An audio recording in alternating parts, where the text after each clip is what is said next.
Hi, Rod Sweet here with some breaking news about the latest AI robotic system promising to fix construction.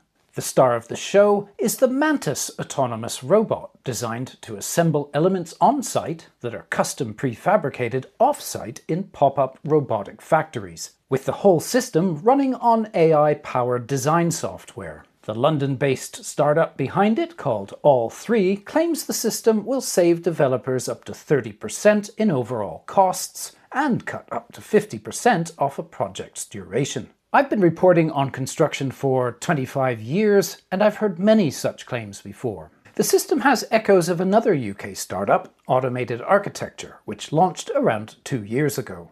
Today, All3 said it had raised $25 million in a seed round led by RTP Global. It'll use the money for R&D as it prepares to roll the system out this year in Germany, with a focus on timber residential schemes. All3 was founded by Russia-born entrepreneur Rodion Shishkov, who previously founded fast grocery companies in Russia and the US. He said All3 was designed to, quote, fix construction's existential problems, unquote, adding, quote, construction is the largest global sector yet to experience a productivity revolution, representing a $1 trillion opportunity, unquote. We'll be watching with great interest to see how this goes.